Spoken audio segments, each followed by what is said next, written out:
शायर के पास हमेशा एक खाली सफ़ा होता है, बिल्कुल सफ़ेद हस्पताल के बिस्तरों की चादर जैसा, और उस पर लिखी गई हर औरत को बार बार मिटा सकता है। वो औरत को नहीं छूता, बल्कि उसकी जिल्द के नीचे बहती हुई कहानी को।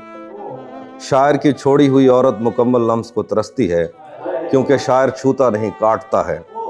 तुम सारी उम्र सोचती हो कि वो हथेलियाँ मोहब्बत में थरक रही थी। नहीं, वो हथेलियाँ तुम्हें खोलने आई थीं।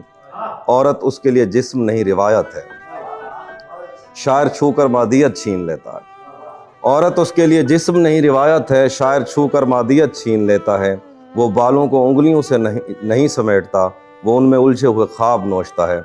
वो तुम्हें बाहों में नहीं लेता, वो तुम्हें तोलता है तुम्हारी रीढ़ की हड्डी से खामोशी निकालने तक। वो तुम्हें ऐसे देखता है जैसे एक मुजस्मा तराश किसी अधूरी चट्टान को। जो औरतें कम बोलती हैं, शायर उनसे सबसे ज़्यादा मोहब्बत करता है। शायर औरतों को देवियों की तरह चाहता है, क्योंकि देवियों को अपनाना नहीं पड़ता, और उतनी देर तक चाहता है जितनी देर तक एक श्लोक मुकम्मल ना हो जाए। अगर कभी कोई शायर तुमसे मोहब्बत का दावा करे तो अपने ख्वाबों को छुपा लेना अपनी कोख में, क्योंकि वो ख्वाबों को जूतियों की तरह दरवाजे पे उतार के अंदर आता है और चला जाता है नई गज़ल, नई औरत, नए मौसम की तलाश में। शायर के लफ्ज़ों का जहर कलम की निब से नहीं, किसी औरत की नस से टपकता है। शायर मुकम्मल औरत से खौफ खाता है। वो टूटा हुआ चाहता है, बिखरा हुआ, बेतरतीब, जैसे पुरानी मोहब्बत की कोई गवाही।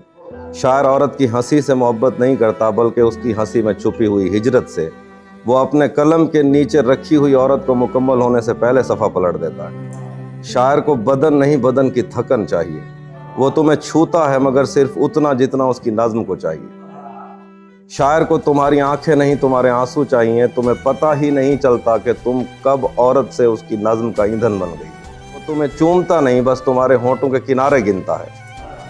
वो पुरानी मोहब्बत की कब्रों से नई नज़में निकालता है। तुम्हारा जिस्म महज उसकी नज़्म का इब्तदाइया है। तुम्हारा जिस्म महज उसकी नज़्म का इब्तदाइया है। वो तुम्हारी कमर की लकीरों में काफ़िये तोलता है। शायर की नज़मों में मोहब्बतें दफन होती हैं, जैसे किसी मंदिर की बुनियाद में कुंवारी लड़की की कुर्बानी।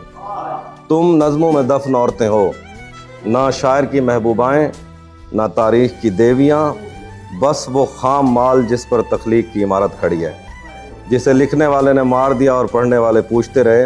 वो औरत के ख्वाब पब्लिशर को बेच देता है। शायर जब किसी से बदला लेने का सोचता है तो उसके हर औजार पर मोहब्बत की मट्टी लगी होती है। मरते वक्त शायर के पास एक याद होती है, अपनी दफन की हुई औरतों की याद, जिन्हें उसने कभी मुकम्मल ही नहीं किया।